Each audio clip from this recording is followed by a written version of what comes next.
সবাইকে জয় যিশু। সবাই কেমন আছেন? আশা করি সবাই ভালো আছেন। Welcome to our channel. আমাদের চ্যানেলের পক্ষ থেকে জানাই সাদর আমন্ত্রণ এবং আমার বুক ভরা ভালোবাসা।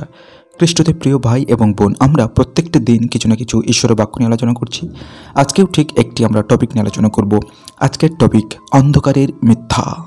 শাস্ত্রে শয়তানের রাজত্বকে বলা হয়েছে অন্ধকারের রাজ্য। কলসীয় 1:13 অন্ধকারের অর্থ সত্যের অনুপস্থিতি, আলো বা আলোকিত অবস্থার অভাব। আপনি যখন অন্ধকারে থাকেন, আপনার কল্পনার দ্বারা আপনি চালিত হন এবং সাধারণত পরিমাণে আপনি লাভ করে থাকেন আঘাত। যারা অন্ধকারের মধ্যে বাস করে তারা তাদের কল্পনার দ্বারা চালিত হয় এবং তাদের কল্পনা শয়তানের মিথ্যাতে পরিপূর্ণ থাকে। তারা থাকে আত্মিক অন্ধকারে। শয়তানের রাজ্যকে তাহলে এইভাবে সংজ্ঞার্থ দেয়া যেতে পারে: কোনো ভৌগোলিক রাজ্য নয়, যার সুস্পষ্ট সীমানা নির্ধারণ করে দেয়া হয়েছে। এই রাজ্য বিশ্বাসের রাজ্য, বিশ্বাসের অর্থাৎ যার মধ্যে আছে মিথ্যা। আলোর রাজ্যের মতো অন্ধকারের রাজ্যকে এক স্থানে খুঁজে পাওয়া যায়। যারা সত্যে বিশ্বাসী তারা মিথ্যায় বিশ্বাসীদের মাঝে বাস করে। আমাদের প্রাথমিক কাজ হলো যারা ইতিমধ্যেই মিথ্যাকে বিশ্বাস করে তাদের কাছে সত্যকে ঘোষণা করা। কেউ যখন সত্যকে বিশ্বাস করে, শয়তান তার আরও একটি প্রজাকে হারায়, কারণ সে আর কখনোই তাকে প্রতিহত করতে পারে না।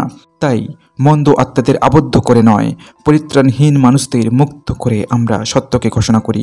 যিশু বলেছিলেন, তোমরা সত্যের স্বরূপ জ্ঞাত হও এবং সেই সত্য তোমাদের মুক্ত করবে। যোহন লিখিত সুসমাচার 8:32।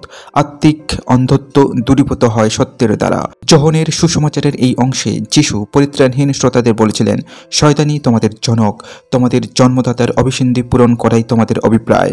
প্রথম থেকেই সে হত্যাকারী, সে সত্যি প্রতিষ্ঠিত নয়, সত্যের লেশমাত্র তার অন্তরে নেই।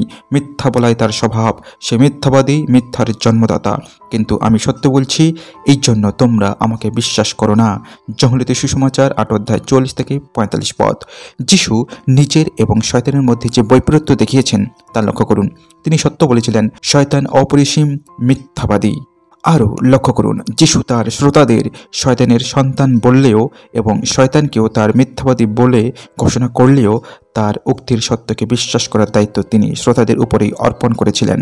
তারা যে অন্ধ, এতে শয়তানের কোনোরকম ভ্রান্তি নেই, এ তাদের ত্রুটি। যিশু তাদের দায়ী করলেন। মিথ্যাকে বিশ্বাসযোগ্য করে উপস্থাপন করে যারা অন্ধকারে থাকার জন্য অন্ধকারকে ভালোবাসে, শয়তান তাদের সহযোগিতা করে। কিন্তু সত্যকে যে বিশ্বাস করবে, শয়তান তেমন কোনো ব্যক্তিকে বোকা বানাতে পারে না। আলো ঈশ্বরের বাক্যের সত্যকে ছড়িয়ে দিয়ে আমরা প্রাথমিকভাবে অন্ধকারের রাজ্যকে দূর করতে পারি। সেই কারণেই যিশু আমাদের বলেননি, সমগ্র জগতে যাও এবং শয়তানকে বন্ধন করো। পরিবর্তে তিনি বলেছিলেন, সমগ্র জগতে যাও এবং সুসমাচার প্রচার করো। যিশু সাধু পৌলকে বলেছিলেন, তার সুসমাচার প্রচারের উদ্দেশ্য হবে মানুষের মর্মচক্ষু খুলে দেয়া, যেন তারা অন্ধকার থেকে আলোয় আসে, শয়তানের অধীনতা পাশ থেকে মুক্ত হয়ে ঈশ্বরের কাছে ফিরে আসে। প্রেরিত 26:18। এর দ্বারা আমরা বুঝতে পারি, মানুষ যখন সুসমাচারের সত্য জানতে পারে এবং মিথ্যার চেয়ে সত্যকে বিশ্বাস করে অন্ধকার থেকে আলোয় ফিরে আসার সিদ্ধান্ত গ্রহণ করে, তখন তারা শয়তানের রাজ্য থেকে অব্যাহত লাভ করে। মানুষের মনে যে দুর্গ নির্মিত হয়েছে, আমরা শুধু সেই দুর্গকেই ধ্বংস করছি।